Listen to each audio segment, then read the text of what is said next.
इसके बाद बिना नाव के वे लोग जमीन के रास्ते से सुरक्षित जगह पर वापस जाने के लिए जल्दी से किनारे पर आ गए, लेकिन गाइड के बिना वे पूरा दिन चलने के बाद भी सही रास्ता नहीं ढूंढ पाए। यह देखकर कि रात हो गई है, उन्होंने वहीं रुकने का फैसला किया और सुबह होने पर आगे बढ़ने की सोची। और दोबारा हमले से बचने के लिए दोनों आदमियों ने बारी बारी से पहरा देने का फैसला किया ताकि दोनों औरतें अपनी ताकत वापस पा सकें। कुछ देर बाद बाकी तीनों गहरी नींद में सो गए और पहरा दे रहा दाढ़ी वाला आदमी मच्छरों के काटने से परेशान होकर कीचड़ में जाकर लेट गया। वह आराम से सोने की सोच रहा था, लेकिन इससे पहले कि उसे नींद आती, एक जोड़ी बड़े पैर उसके बगल में आकर खड़े हो गए। लेकिन किस्मत से अंधेरा बहुत था और दाढ़ी वाले आदमी को किसी ने नहीं देखा और इसे एक मौका समझकर दाढ़ी वाला आदमी धीरे धीरे उठा और उस आदिवासी पर पीछे से हमला करने की सोचने लगा। वह आदमखोर देर रात शिकार ढूंढ रहा था और उसे बिल्कुल नहीं पता था कि एक आदमी उसके पीछे आ चुका है। दोनों में तुरंत हाथापाई शुरू हो गई, लेकिन यह साफ था कि दाढ़ी वाला आदमी उसका मुकाबला नहीं कर सकता। एक हट्टे कट्टे आदिमानव ने उसे आसानी से बेहोश कर दिया।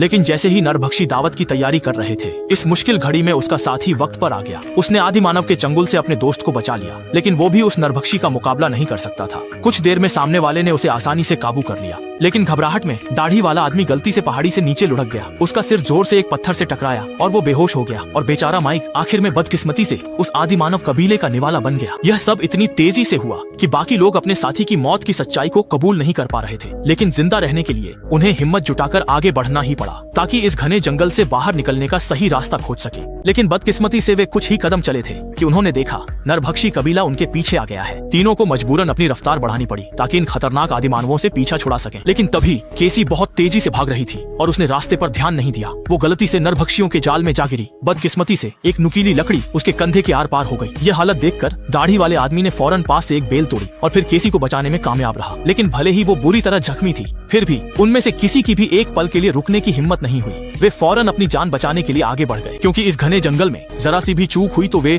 नरभक्षियों का निवाला बन जाते। खैर, ऊपर वाले की मेहरबानी से जल्द ही उन्हें नदी के किनारे पानी के बहाव के साथ बहती हुई एक कश्ती मिल गई। कश्ती मिलने के बाद तीनों को आखिरकार कुछ देर के लिए राहत मिली, लेकिन यह खुशी ज्यादा देर नहीं टिकी। वे कुछ ही दूर गए थे कि दाढ़ी वाले आदमी ने देखा कि पास में न जाने कब नरभक्षी कबीले के लोग आ गए थे। अपने मरे हुए दोस्त को याद करके और फिर कश्ती में अपनी पत्नी और दोस्त की गर्लफ्रेंड के बारे में सोचकर उसने कुछ देर सोचने के बाद हिम्मत भरा फैसला लिया और कश्ती को आगे धकेल दिया और खुद बिना सोचे किनारे की ओर चल पड़ा। उसने उन दो औरतों के लिए वक्त हासिल करने के लिए अपनी जान दांव पर लगाने का फैसला किया, लेकिन जैसा कि उम्मीद थी, दाढ़ी वाला आदमी आखिर में नरभक्षियों के हाथों मारा गया और दोनों औरतें पानी के बहाव के साथ आगे बहती चली गईं। इसी तरह न जाने कितना वक्त बीत गया कि ऐना को अचानक पहाड़ी की छोटी से किसी के बात करने की आवाज सुनाई दी। यह देखकर उसने फौरन बेहोश केसी को जगाया और फिर जीने की इच्छा शक्ति के दम पर दोनों धीरे धीरे आखिरकार पहाड़ी की चोटी पर चढ़ गईं। फिल्म के आखिर में दोनों औरतें बच जाती हैं, लेकिन उनके बॉयफ्रेंड हमेशा के लिए उसी घने आदिम जंगल में रह जाते हैं। यही फिल्म खत्म होती है।